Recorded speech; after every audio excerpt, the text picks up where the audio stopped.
How do I know if it's working? It's working. Okay. Let's see. Let's see. I don't know. I hope you can hear me. It's your old pal, Video Moron from Sloppy House. Very live from very sloppy house. It's extremely sloppy. It's beyond sloppy. Oh man, is it a mess? But who cares? Who cares? I don't care. I really don't care. Um, yeah. The volume is very bad on this, so it might sound like I'm yelling, but I want to clear this up about the death penalty. Death penalty. Death penalty. Nah, it doesn't work that way. They don't come back. Punishment. Punishment. No, no, no. It's a death sentence. It's a sentence of death put upon you because you killed. You gave the sentence of death to someone else. That deserves you getting it from us. There you go. Who is us? Well, society, our civilization that we try to keep socially intact. We connect up. We want to help each other. And you are a disease, Mr. Pedophile, and we want you out of our circle. And we know just what to do. We have professionals who are going to take care of you. Because the parents of the child that this child molester killer took, broke, and then threw away after he killed her. The parents, they know what they want to do. They want to take him and pull out his fingernails, the pliers, cut open his body cavity, pull out his intestines and make him eat them. He'd eat his own shit. They want to stick pens in his ear. They want to attach a car battery to his fingers and turn it on and off, and they're on and off. They want to choke him with a rope and then let it go and get some air and choke him again.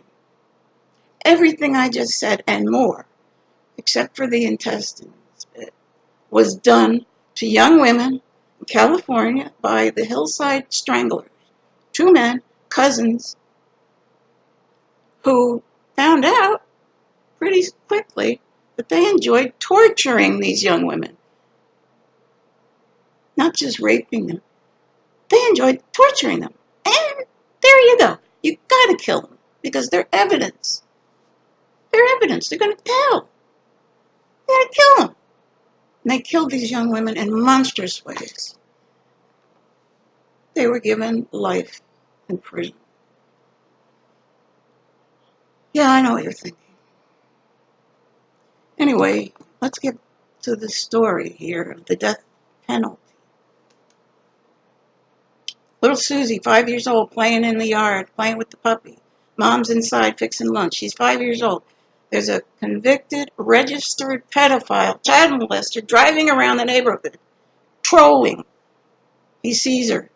In less than a minute, he can scoop her up, put him in his car, take her to his lair. She's gone forever. Because, see, he got convicted because the children he molested, all of them, told. So he did prison time. Was let out on parole. But he cannot quiet the beast that lives in him. This monstrous thing, this diseased thing that thinks that children can be objectified sensually, which allows him to do sexual things to them. He's got it all mixed up. Who knows? He was probably raped as a kid.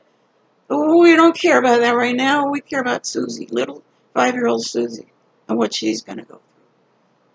But we won't detail that. Let's get to the end. He realizes she's evidence. He has to kill her. He fills the tub up with water. Sticks her head under. The bubbles are coming up. She's not drowning fast enough. He puts his hands around her neck, he chokes her, and she's gone.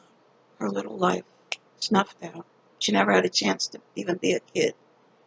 In the meantime, back at her house, in the neighborhood, there's police cars everywhere. Everyone's looking for her. The dogs have been brought out. Let's say a whole day goes by, a whole night. It's the next day.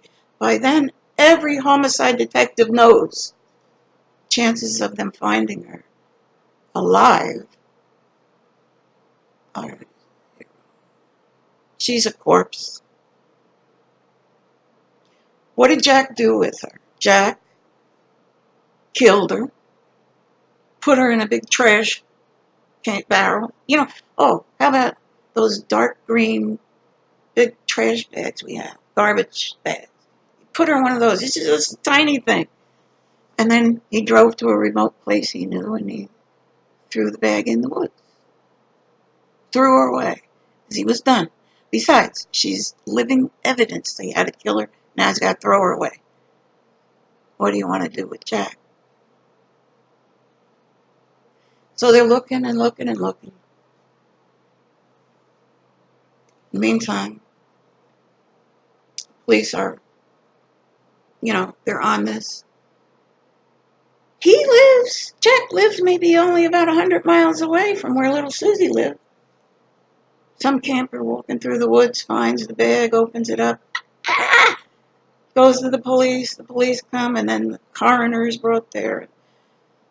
It's cornered off, and they bring her little body to the, and then the medical examiner comes in, and he's got to do an autopsy. But first, she's got to be officially ID'd by the people who know her best. So mom and dad have to come in, and they pull the sheet back. Yeah, that's my little girl. That's my little Susan. Maybe mom can't take it. Maybe mom has been hospitalized, and dad has to do it. Anyway, she's ID'd. People are preparing for the last final goodbye, her send-off, her wake and funeral. But the police are busy with something else. Everything that the coroner collected, or the ME, as far as fibers, they swab her little body for dried saliva, semen, sweat, and fibers. Hair. Where Jack took her was his lair, his basement, which had carpeting. They find little fibers that under the microscope, they're trilobal.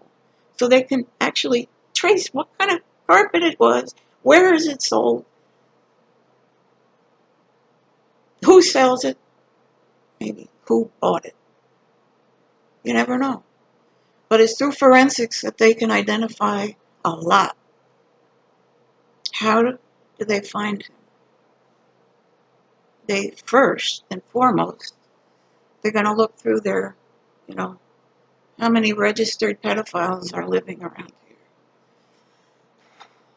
And they interview them. Let's face it, they interrogate them. And they get to Jack, and they're suspicious. Jack is convicted. Let's say Jack is arrested. He has a trial. What happens at that trial?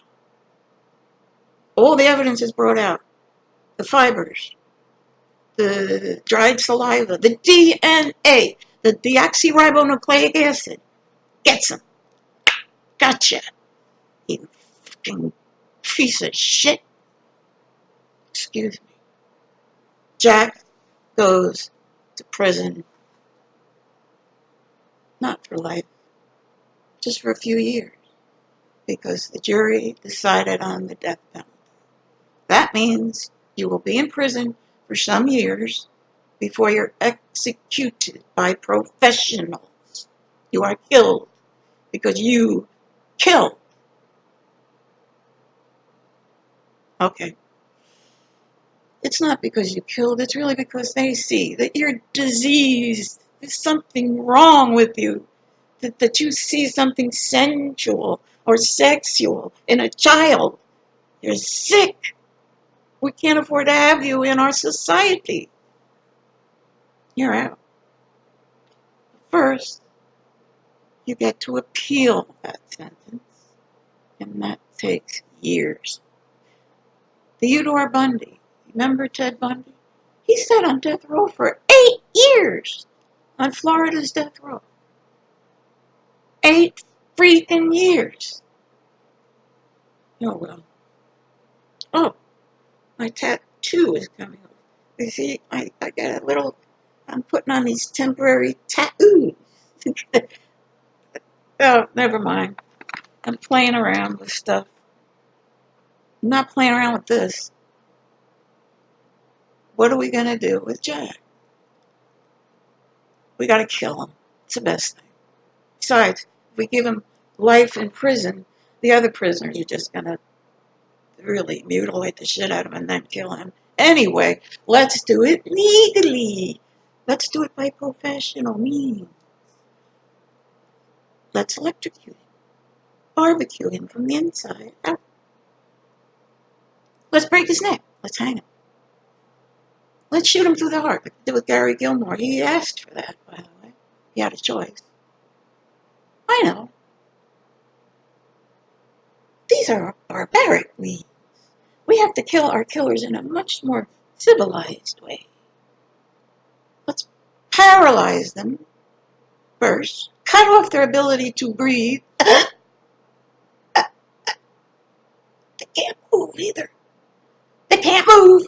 And then let's stop their heart. So that kills their brain because the heart isn't pumping any blood through the system. The brain isn't getting any oxygen. The brain is dying slowly. Takes about 7 minutes. Hold your breath for 7 minutes. But look what he did. Look at Susie. She's broken, battered, bruised, bloody. She'll never be the same. Her family certainly won't. The whole town has been hurt. What do you want to do to Jack now? He drowned her. Then he choked her. Dad says, just give me 1 minute. And I'm going to rip his balls off and make him eat them. Eat his own intestines. Pull out pieces of it. And keep him alive while I'm doing that. Look what he did. He took this sweet child who didn't do anything. She didn't even get a chance to be a child. But we have our society and our system of justice. Justice, you say? I call it the punch in the nose theory. You punched me in the nose, so I'm going to punch you in the nose. Because when you punched me in the nose, it hurt. My nose is bleeding, and you broke a bone. So I'm going to punch you in the nose. Now your nose is broken and bleeding, and you hurt. What did that accomplish? You got two people with broken noses and bleeding who now can't stand each other. Huh? What? What? So when justice is trying to be served, there is no justice. Let me tell you what justice would be.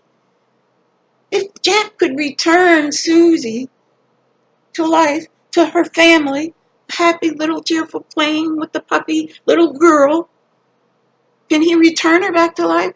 No. But that would be just. That's justice. But he gets the death penalty. He's not coming back to life to learn his lesson. No way. We don't want that. We know what we want to do to Jack. Don't. If anyone hurt any of my siblings, any of them, there's only 6 now. Well, that's counting me. Any of them. You don't want me near you. And that's the facts, Jack. You hurt someone I love that closely. You don't want me anywhere near you. I know exactly what I'd do. But let's forget me for a minute. I'm not a sociopath. I'm not pathological about that. But I feel very strongly about those I love. Hey, by the way, I missed you. I missed you. I should have done another video in the Sloppy House series long ago. But my voice is bad. I got a horrible ulcer on the lining of my stomach from stress. I created an ulcer for myself. And uh, it means that I have to eat a lot of ice cream, pudding, or oatmeal. What do you think out of those three I eat the most of? Ice cream. So you notice your old pal Video Moron is a little heavier than a couple of years ago. It's ice cream. My ulcer doesn't like too much else. If I eat a hamburger, I'm okay. But about 5 hours later, ah! So anyway, let's get back to the story. He gets the death sentence. Jack is off to the death chamber, isn't he? No. He's put on a row of cells, a tier, where other people have been condemned to death, sentenced to death, are sitting. That's where he goes, death row. That's what the jury said, and the judge upheld it, so that's where he goes.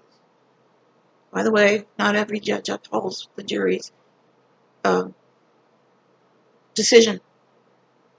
It's not absolute, but judges are trained and understand that it's what a jury is for, to make the decisions that one human just cannot be trusted to make.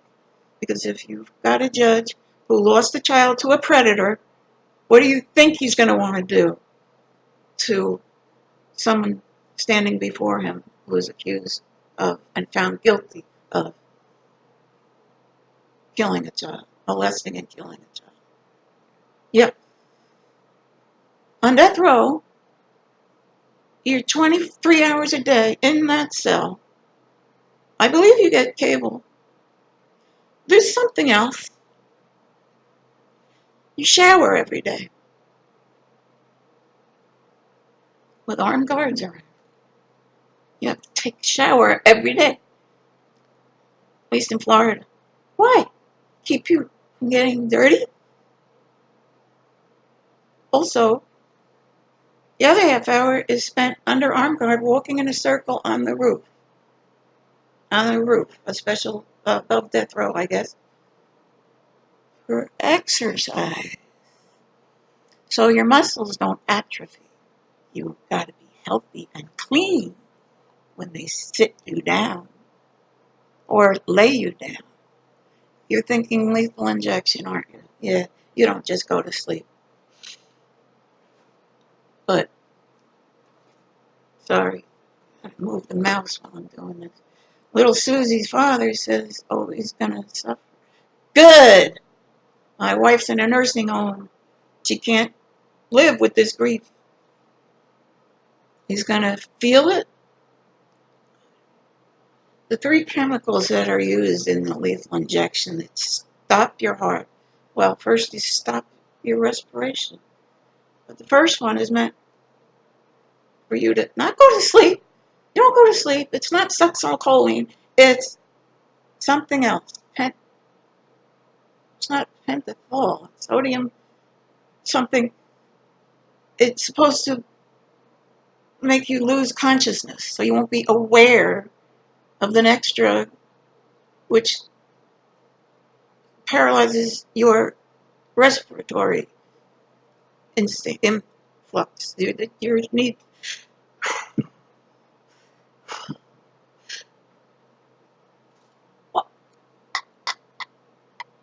And then the next one stops your heart. The next chemical.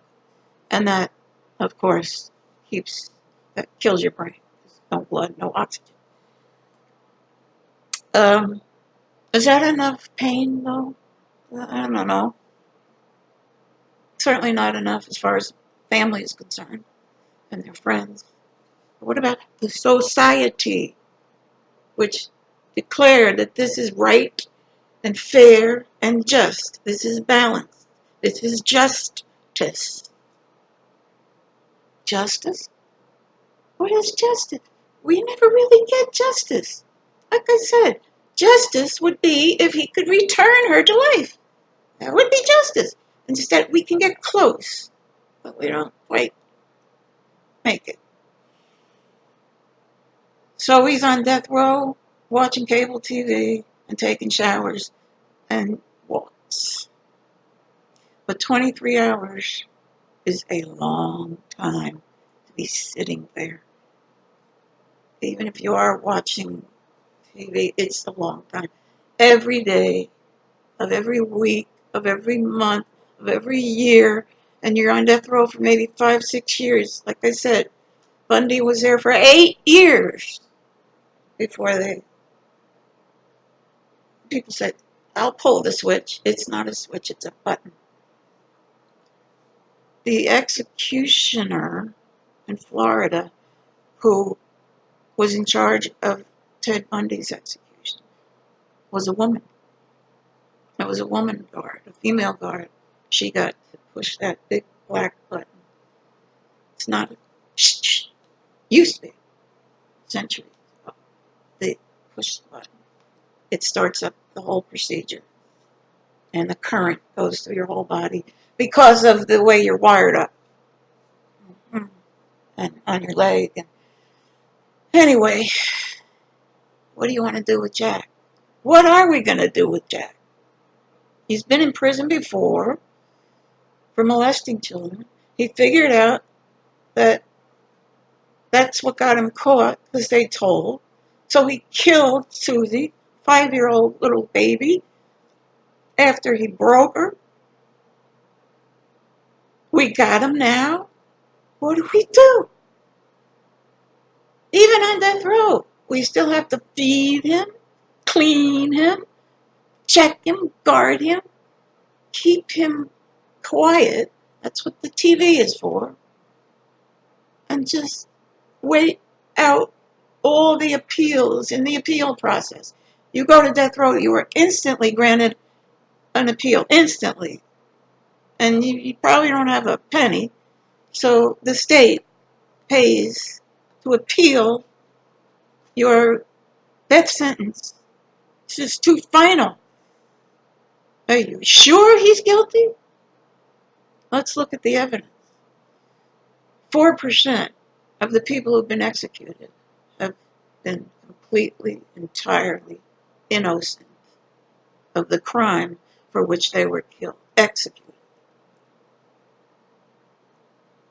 The chances of killing an innocent person are too great. But we have really good forensics now. We've had them, I'll say, since the 80s. In the 70s is when we started to sequence the human genome. We have our deoxyribonucleic acid to guide us. And he left his DNA on her body. We know it's him. What do we do with Jack? What do we do with him? We want to do certain things. But what will that make us? We might not feel so bad about it, about death. It's a big deal. So I don't know what else to say. I'm going to leave it at that because I don't have an answer. I'm sorry that the volume is really shitty on this thing. Sorry. But it is. I missed you. I'm so glad to see you. And I hope you're well and happy. I hope you're at least getting yours fairly. Right? Some folks are. I mean, how are you? How are you? Really? How you doing? Yeah. Listen to your old pal. It's going to change. It always does. It's the one thing you can depend on entirely is that nothing stays the same. Everything changes. You'll see. I know this. Deep down, you know it too. You'll be okay. You'll be all right. I'll see you again. Oh, my next vignette from Sloppy Sloppy House is entitled, because I thought about it, I already got the title. When God Was Born. Yeah, that's going to be a good one. So take care of yourselves, people. Love yourselves. Take care of each other. Get the weeds out of the garden. Let the flowers grow. Peace. I love you.